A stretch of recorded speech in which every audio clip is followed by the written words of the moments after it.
Previously on Connected. With the acquisition of Calmanac, it actually has brought the leadership team at an equal level of women and men leaders. So when we come together in the room, the executive team is now equal. I'm just so proud because I'm just like, wow, these two young Indian women built this incredible software. I'm all about women empowerment, so... Hold up. Tech usually looks like a locker room full of dudes. So what happens when a company is built alongside behavior analysts?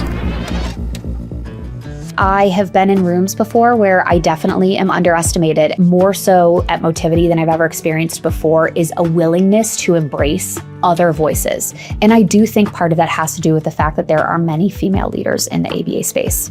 I love this question so much. Okay. Look, I'm getting a little bit emotional about it because we're all humans living a life, and part of that life is work. And it really started when I was 16 years old. They told me that they were going to start a new program with UCLA, and it was called Behavior Modification.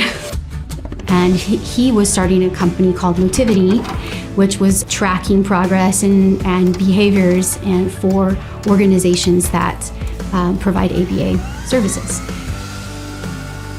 Unfortunately, I was implementing programs up to a point. Well, the system can do this, so that's what I'll do. And then realizing, no, I need to do what's actually right, what's evidence-based. Everyone in this field, from RBTs to clinical directors, got into this industry because they care and because they want to make a difference in someone's life who really needs it. And you can really feel that. So what helped was when I saw these women leaders being gentle and nice and kind and still was getting done. When we developed our mission and our vision and our values especially, we were behavior analytic about it.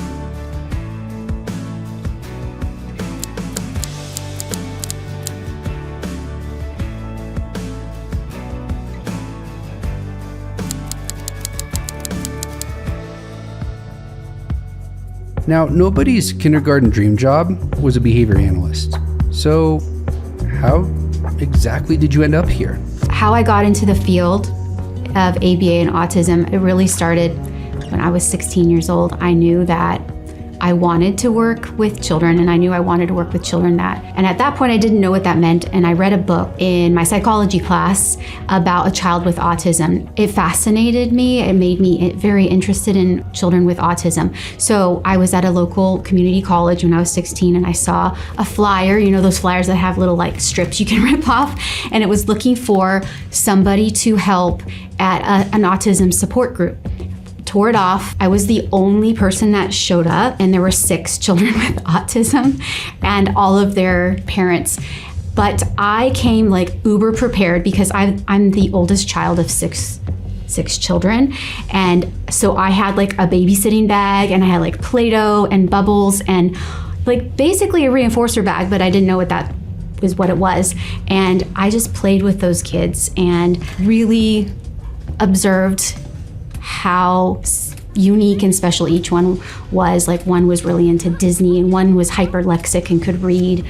But after the parent support group, they told me that they were going to start a new program with UCLA, and it was called Behavior Modification, which in the 90s, that's sometimes people called ABA programs behavior modification. I was fascinated. They asked if I'd be interested in coming to the workshop. I actually fell in love with people with autism and their families. Like I could see how much potential these children had and how much we could help them and get them, you know, we could easily get them to start engaging in, you know, daily living skills and start to talk and start to interact with peers.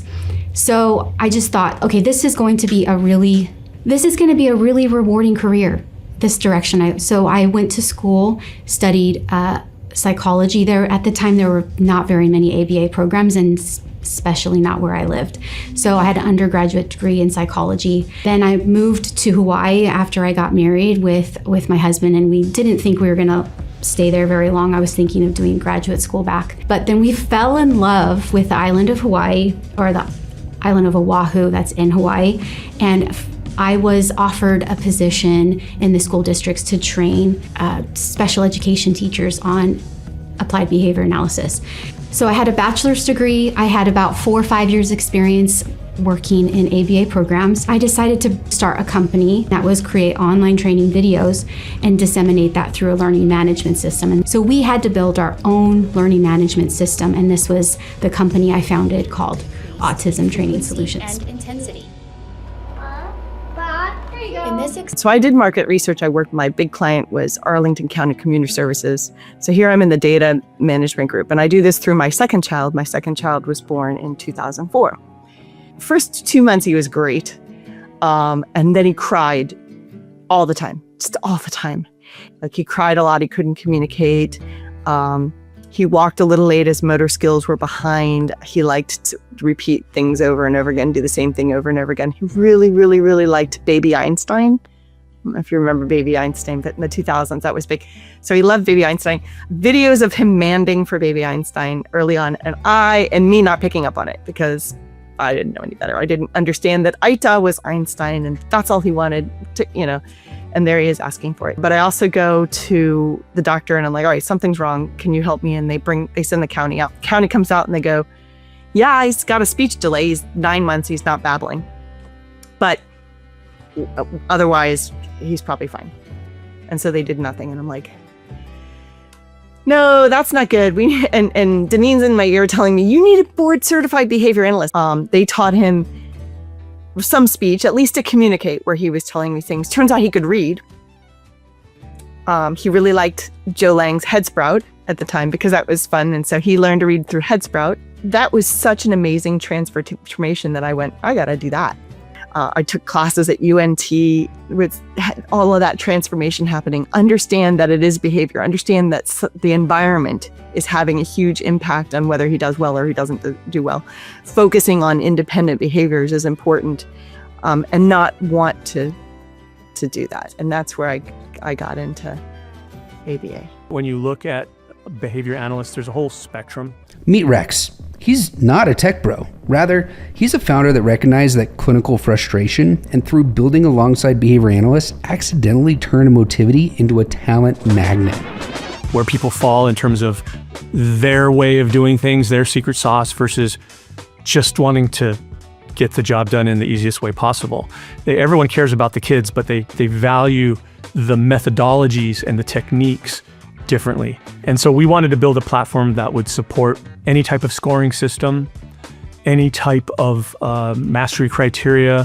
While we were in the lab tinkering, we missed out on the opportunity to become the fast rising first wave of players in the space. Also allowed Motivity to be what it is today.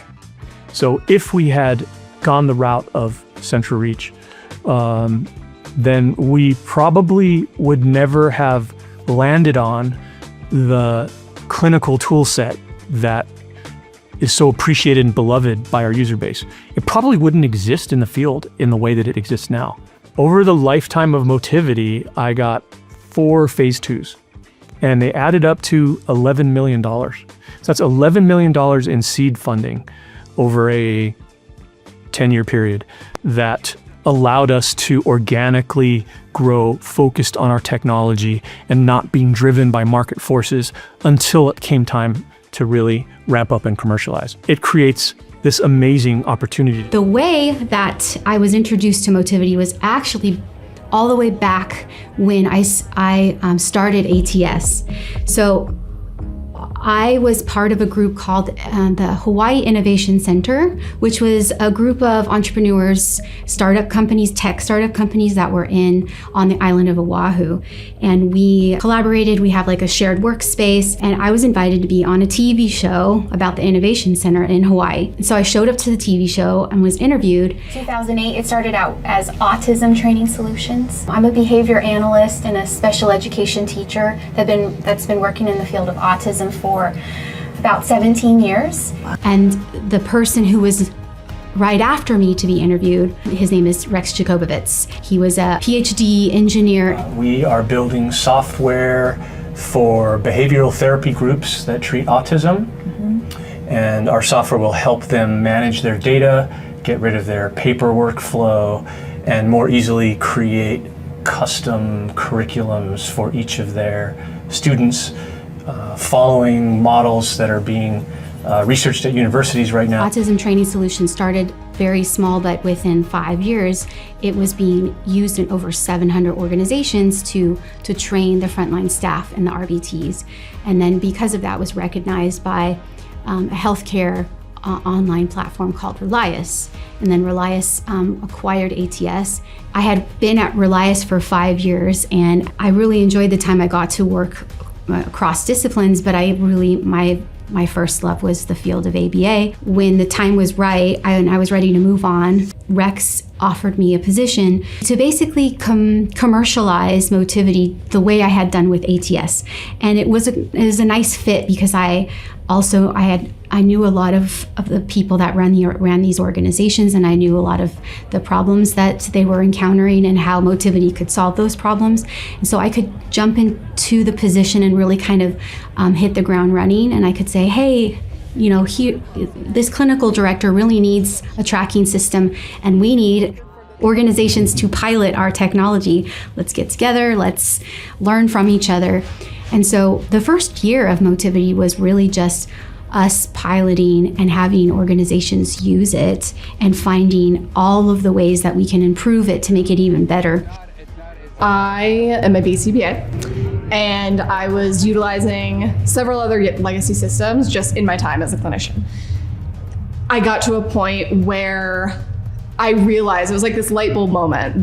I'm doing workarounds to try to fit what the system can do, or unfortunately, I was implementing programs up to a point. Well, the system can do this, so that's what I'll do. And then realizing, no, I need to do what's actually right, what's evidence-based. So then I'm doing paper pencil, and I was like, there's just no way that this is the reality. There's no way that this is the tool that we need. I need something that's more effective, that doesn't limit me, and is easy for my technicians. This is literally the most useful thing I've come across yet. Oh, yay! In-home BCBAs, telehealth BCBAs, it's harder to get the amount of training that you want or you desire, and so your system has to be seamless.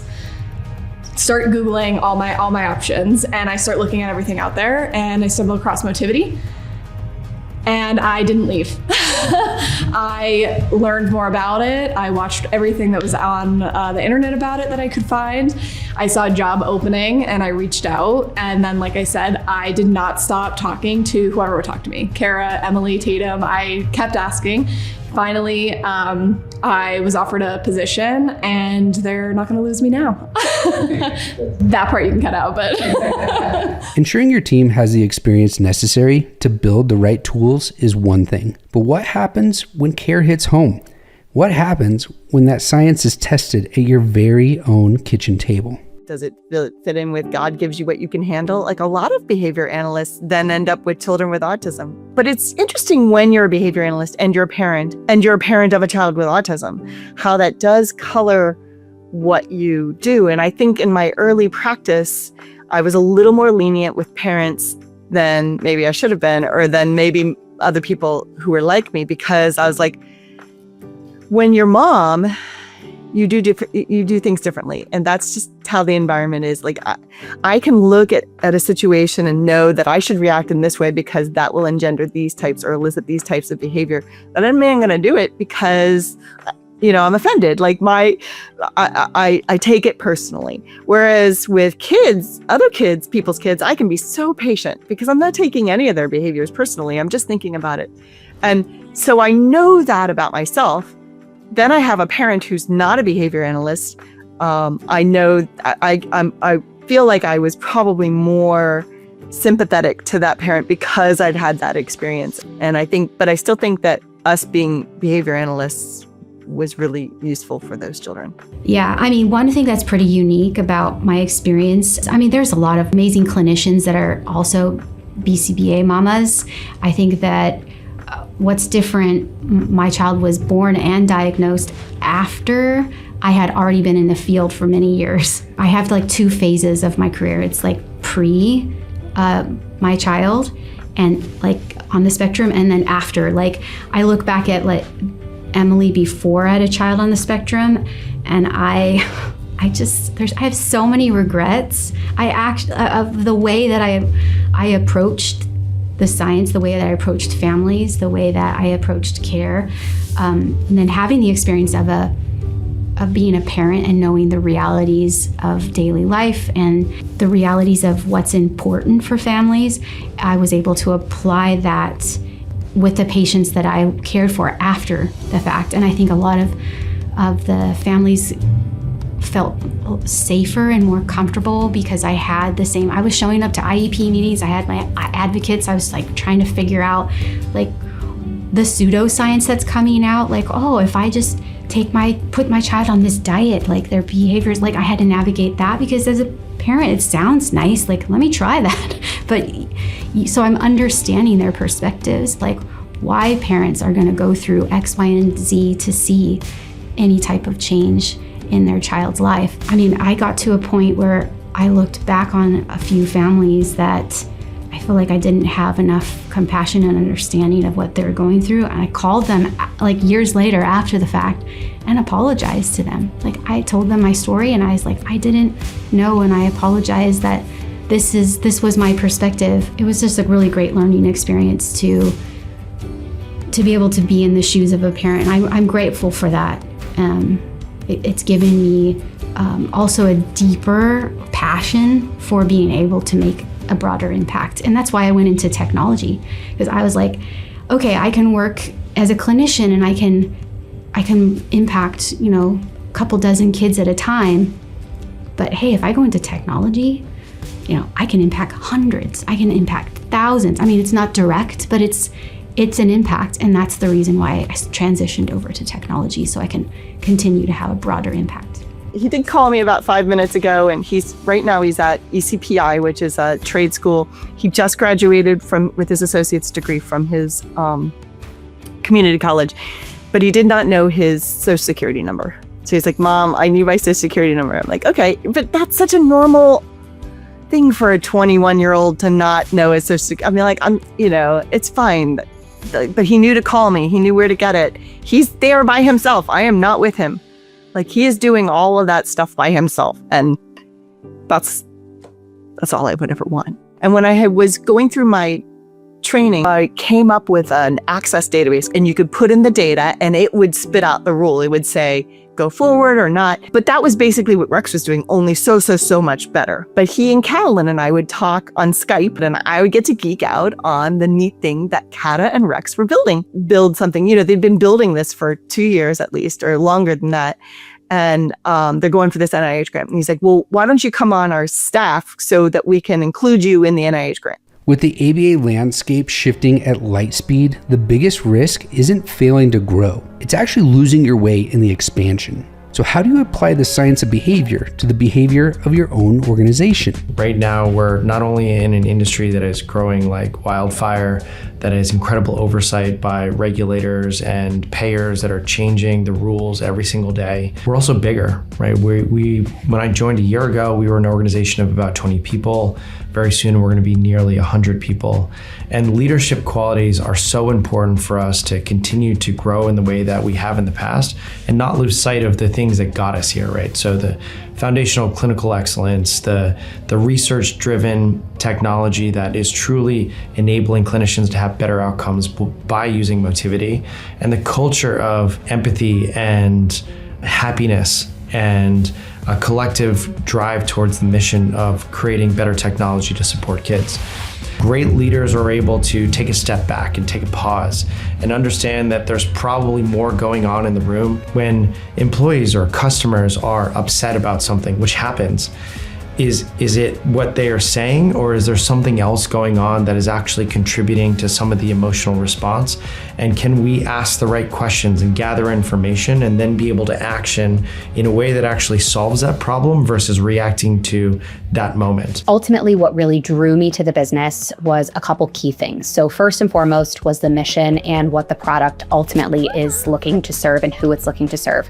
I'm a parent of 2 young kids, and the ability to work somewhere where I'm actually having an impact on another family's life was really important and meaningful to me at this stage of my career.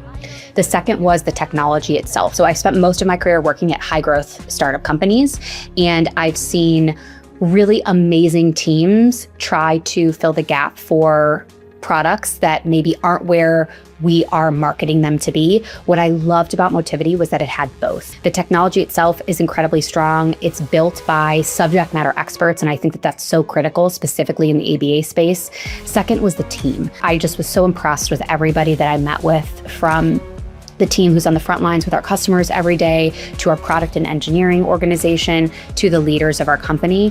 And I really want to surround myself with people who are smarter than me, who have different thoughts than I do, who have had different experiences than I do. And for me, Motivity checked the box for all three of those things. In HR, our people, we needed to set up this system. I knew we needed levels and bands. We needed to be fair. We needed to have all of these processes in place as we became a larger organization.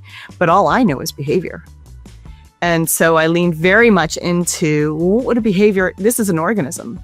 Let's just look at behavior. We need these types of behaviors to be successful. Let's foster these behaviors. Let's shape these behaviors. Let's reinforce this behavior, but not this behavior. And lean, all into behavior. So when we developed our mission and our vision and our values, especially, we were behavior analytic about it. And then when working on things like levels and bands and doing our hiring processes and our current professional development and our career pathing, it's all behavior. And when I'm talking to Smith or when I'm talking to somebody else, I'm like, well, this is the behavior. And they kind of laugh at me, but it is, that's we're, a third of us are behavior analysts. So we understand this. We understand if something is not happening, it's not the rat is always right? A failure to obtain orderly results is not to be interpreted as a peculiarity of the organism, but rather as a defect in the experiential arrangement.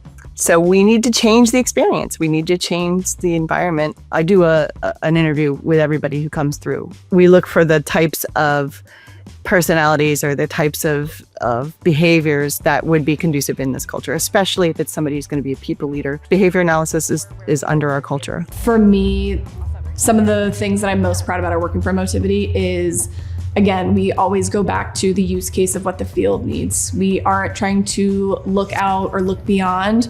We are solving problems both now and future for what ABA and multidisciplinary organizations need. And we do that by having BCBAs, RCM team members, subject matter experts across the company, so we never lose that pulse check. Just conversationally, I feel like it's impactful to always have every perspective. Sometimes, unless you're working for that company, you don't actually see how do they care about every voice.